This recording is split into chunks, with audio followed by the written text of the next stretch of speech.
The energy transition has been underway for more than 25 years. Solar, wind, run-of-river, and geothermal are all energy sources that hold promise in our ongoing determination to move away from fossil fuels. Interestingly, utility companies are not building them. Rather, they are turning to the private sector as suppliers. That means private enterprises are taking the risks. They're buying or leasing the land, building the power sources, maintaining them, and carrying the debt for decades. The costs are significant, and the investment is not for the faint of heart. A solar power plant regularly includes 45,000 or more panels. A wind turbine costs between $1.5 and $2.5 million to put in place. Then add in the cost of running transmission lines to the grid. Run-of-river projects can easily run into the millions of dollars. These are investment decisions that are regularly shaded with the desire to invest in a healthier planet. And then there's geothermal, which many people believe is the holy grail of renewable energy. And that holds true until you examine the cost of development versus the long-term payback. For independent companies, the price of geothermal and the payback equation does not add up. The women and men who venture into the renewable energy sector are brave, and they are devoted to ensuring that we have power sources that will reduce our impact on Mother Earth. We invited Jamie Houssian of Elemental Energy to join us for a conversation that matters about the business of renewable energy. Conversations That Matter is a partner program for the Centre for Dialogue at Simon Fraser University. The production of this program is made possible thanks to the support of the following and viewers like you. Welcome to Conversations. Thanks for having me. You have ventured into an area in the marketplace that I sometimes wonder, okay, we hear about renewable energy, and everybody goes, well, of course, solar, wind, run-of-river, and so on. But I can't help but think, who's going to create that?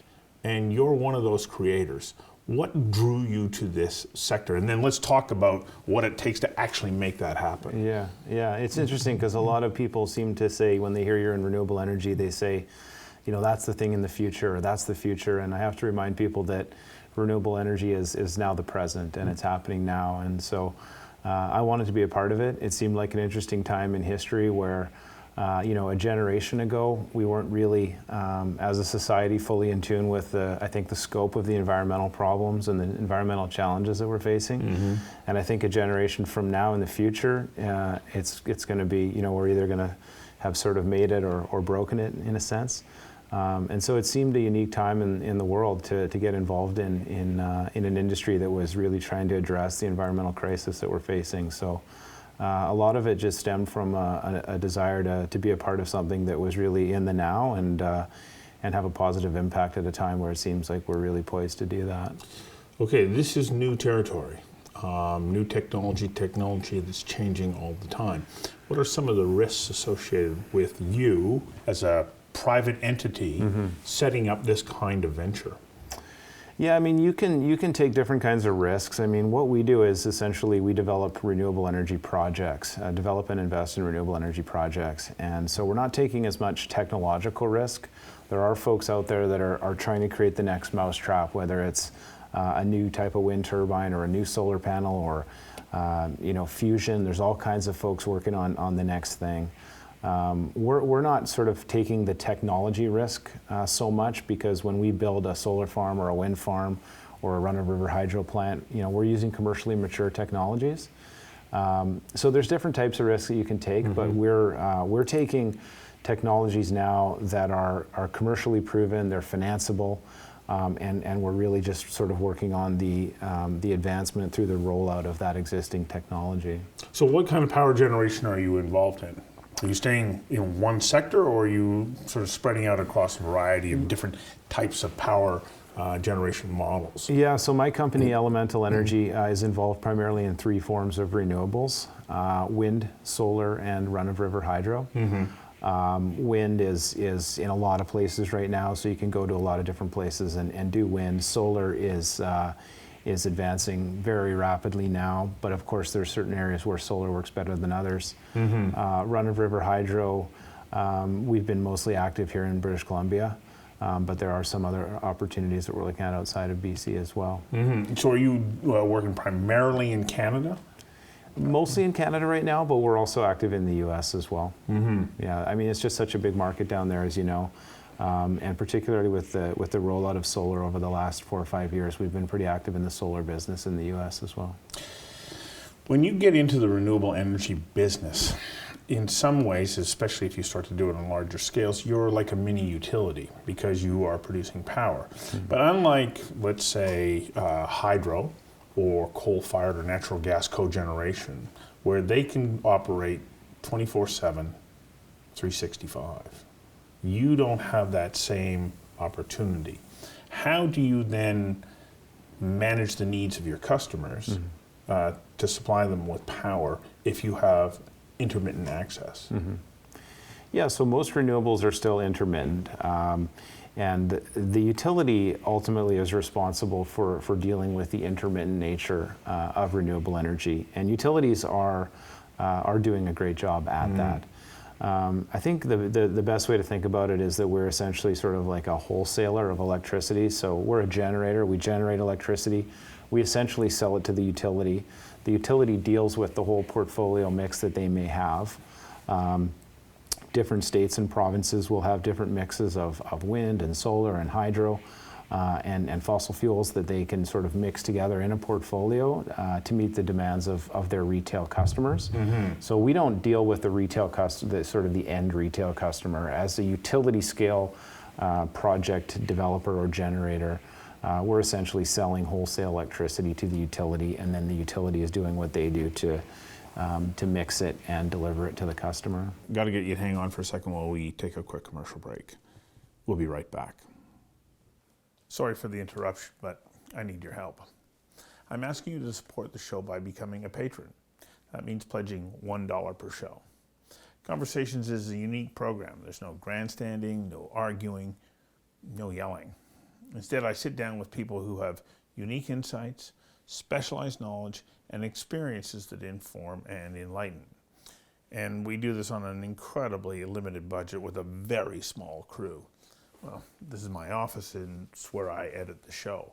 And then once it's ready, we give it away. You know, so many different websites around the world are carrying this show, but they get it for free. They don't pay us. So I'm asking you to pledge $1 per show by going to patreon.com/conversations that matter. Thanks. We want to keep producing conversations, and with your help, we can. Now let's get back to the show. Okay, as you start telling me that, it's a complicated relationship because it's on again, off again, on again, off again. There must be a number of different elements in the way or that are part of the process that allow you to just start contributing and then not. Yeah, I mean, each contract is different. We have what are called power purchase agreements that are essentially dictate the commercial relationship between the electricity generator and the utility. So each contract's a little bit different. Most contracts are take or pay. So if I can generate a megawatt hour of electricity, I have the right to sell it to the utility, and usually the utility has the obligation to take it and pay me for it. And typically, because renewable energies are non-carbon emitting sources of energy, they'll take the renewables and scale down their fossil fuels, or in the case of British Columbia, for example, we can store our hydropower behind a dam. So the utilities, there were certainly challenges in the early days of renewables, and there comes a point where the challenges increase as renewables take up a larger percentage of a utility's portfolio. But most of the utilities, there's states that are 30% wind now. There are countries like Denmark that are at times over 50% wind. And Denmark, you go everywhere, and there's windmills all over the place. Yeah, it's amazing what they've done. And the utilities are there are technical challenges, but the utilities have proven, in particular over the last few years, that they can find ways to integrate renewables. So you've just brought a solar farm online now in southern Alberta. Why southern Alberta? Well, so the Brooks Solar Project we developed and built in southern Alberta, just outside of Brooks, Alberta. It's important to us to develop renewables in places where you're offsetting carbon emitting sources, where the incumbent energy generation sources are carbon emitting. And Alberta, like a couple other provinces in Canada, still burns coal, and a fair amount of coal and natural gas to create electricity. Right, even though they are transitioning to a natural gas or a cogeneration. That's right. Yeah. That's right. But those sources are going to play a role in the energy transition, but they're still carbon emitting sources of energy. So it's important to us to have a positive environmental impact. And so we're very excited to have the first utility scale solar project in Western Canada, in southern Alberta. It came online early this year, in early 2018. So what does it take to build a project like that? Takes a lot of permits. Yeah? Yeah, it's a lot of prep work, a lot of engineering, working with the municipality. We definitely, we try to go the extra mile with working with the local communities. We hired a ton of local labor for that project, worked with the county and the province, a number of different agencies, a number of different permits at the municipal level, the provincial level, federal level. Wow. So these things are years, usually several years in the making, sometimes 5 years plus.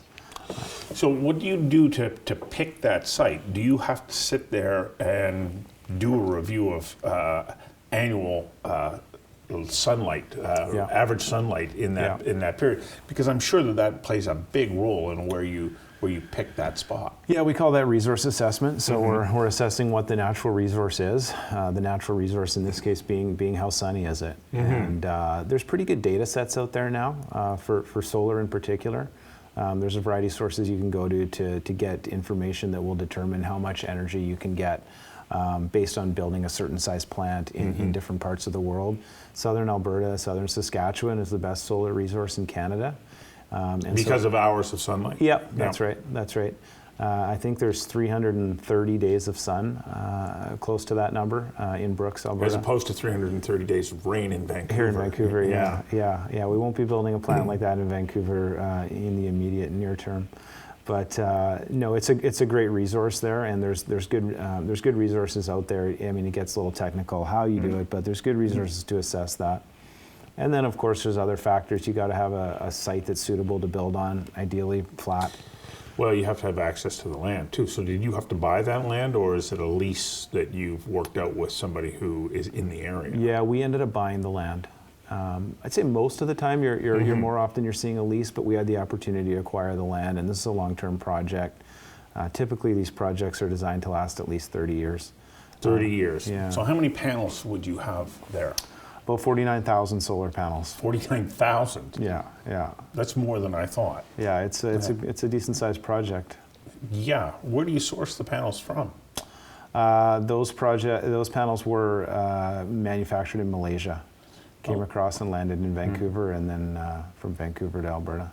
So what has happened with solar panel technology that you now say, okay, this is worth the investment? Like, what are the elements that make this work? Yeah, I mean, the main piece that has really happened with solar in the last sort of 5 to 10 years has been the cost reduction. Depending on depending on who you ask, cost reductions in the last. I've been in this industry for about 8 years now. In that time, the price reduction for solar panels or modules has been about an 80% cost reduction. 80%? Yeah, it's been. That's amazing. a dramatic drop. Yeah. I remember, looking at solar projects when they were sort of $5 a watt, and now we're getting close to $1 a watt.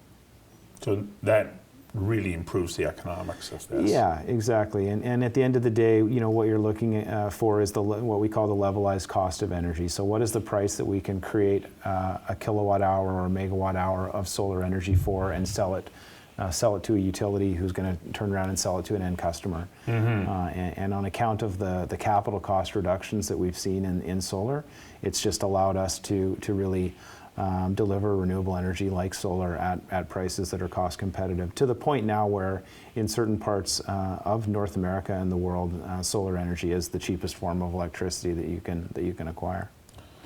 I've got a whole bunch of other questions about this. I hope you don't mind me digging in. I'm not trying to say, okay, give away all your trade secrets so that somebody else knows how to do it. But you start thinking, okay, you're out there in the prairie. There's lots of wind. There's a bunch of dust. A bunch of that dust is going to settle on those 49,000 solar panels. Yeah. I'm sure you got to keep them clean. How do you go about doing that? Yeah, you always budget for operations and maintenance and that type of thing. So it's a little bit to be determined. We're in the first year of this plant in southern Alberta, and as I say, it's the first of its kind in that area. But there are some different creative solutions to cleaning solar panels. I mean, it costs money to go, and as you would imagine, it's a significant cost to go out and do that. Yeah. So it's and I'm sure you'd want to be careful too, because I'm sure that this is not a surface that you want to be scratching. Yeah. So there's a cost-benefit analysis to doing that work versus letting nature take care of it. When it rains, you get a bit of a natural cleaning, but we'll see how it goes. As I say, it's a 30-year plant. The panels are producing very well. It's sort of going according to plan so far. We'll do a cleaning of some sort, probably on average once a year. So in the solar farm, you have a panel that generates electricity. What medium do you use to transmit that from the panel to wherever you're going to be boosting it out into the system? Yeah, I mean, I'm a business guy, not a technical guy, so I don't want you to get too technical on me here. Right. But we create electrons through photovoltaic solar panels. Yep. And we move those. There's a collector system, which is essentially a bunch of wires buried underground. Copper? I believe they're copper. Yeah. and those wires move the electricity onto the distribution system. Yep. And that distribution system goes to a substation and then onto the transmission grid. Wow. Moves energy around. And the once province. it's going, it's like pretty much self-sustaining, isn't it? Yeah. They're relatively low maintenance for a solar farm. You know, less moving parts than, for example, a wind farm. Wind turbines require more maintenance. So you're also into wind. So I've got a couple of questions about wind. Yeah. What's the transfer of energy from wind to electricity versus sunlight to electricity? How do the two compare, or are they completely apples and oranges? You know, I mean, again, the technical elements that are involved from turning, having a solar panel versus a wind turbine generate electricity is a little bit above my pay grade. But at the end of the day, you are generating what essentially is a commodity, which is a kilowatt hour of energy. So there are certainly different forces at play to do that. Wind turbines sort of, typically turn a generator, which creates electricity, but at the end of the day, you're creating a commodity, which is a kilowatt hour. So how many wind farms do you have? We have interest in 5 wind farms, and Newfoundland, Nova Scotia, and Hawaii. Where there's good amounts of wind. Yeah, the Maritimes, the wind just screams out there, so those have been great projects for us. Are you looking at geothermal? We're not. There's certainly some challenges with geothermal that we don't quite have the stomach for. What are some of those challenges? You know, I've talked to some people in the geothermal industry, and one of the things that they've said to me that has given me pause is, it's got sort of all of the oil and gas type exploration and development risk with the utility type returns. And so once you get these things up and running, they can be quite productive and good solid sources of energy. But they're a lot harder to really go and find the resource and assess the resource. Right. So there's a lot of upfront risk for what, at the end of the day, may be a payoff, but considerable risk up front. So if we're looking at people like you, private sector, to go out and create opportunities, yet we keep hearing people say, oh, geothermal, that's the answer to our problem. But you're saying, I'm not so sure. So do we look at renewable as always being supplemental power, or can it become main sources of power? Yeah, I mean, it's hard to bucket all to put all the different forms of renewable energy into one bucket. And I think different jurisdictions will have will be able to benefit from different sources. Places like the desert Southwest, of course, are gonna adopt solar at significant rates. Places like the Maritimes, as we mentioned, are gonna have a lot of wind. Different areas, geothermal does make sense. California and Nevada have had some success with geothermal. So it really does depend on the location. Right. If we want to move to a greener economy where we're moving away, particularly from the burning of coal more than anything, there is this desire to be in a clean, green environment.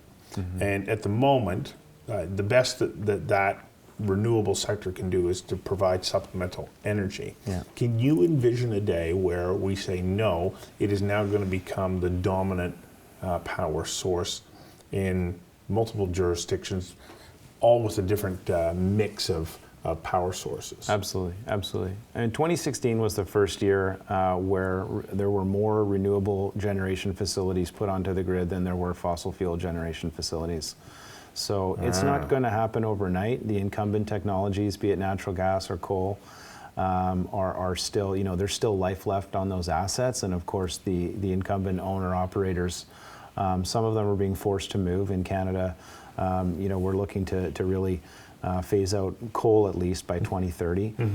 That's not that far off, right? And so we're needing to plan now for what's going to happen in a post-2030 environment. So even though you're not building mega projects a la Site C and so on, we're not talking about insignificant dollars here. Each one of these projects costs millions and millions of dollars. And so there has to be a willingness on the investment community to get involved. And are you finding that the investment community is saying, yes, we believe that this is a good bet?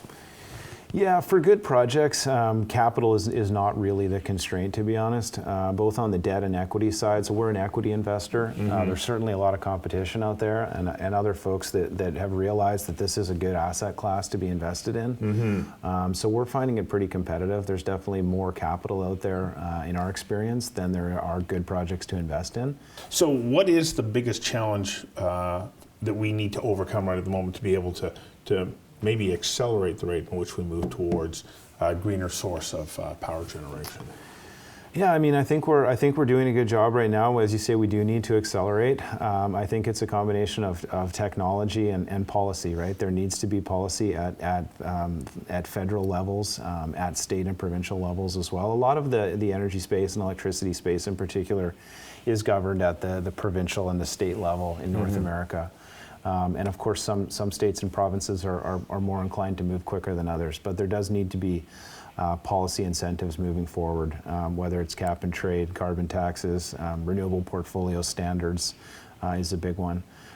So there does need to be some policy push. We are headed in the right direction, but certainly, personally, I'd like to see it move faster. Energy storage is a big piece of it. Utilities getting more up to speed with how the integration of renewables can continue to accelerate and overcoming the technical challenges of that. Again, it's happening, but it does need to continue to move faster. Well, I applaud you for moving into this sector, because when you're moving into new areas, there are risks that are associated with that. So I wish you all the best. Thank you. Thank you very much for coming in and doing this. Thanks for having me, Stu. Appreciate it. My pleasure.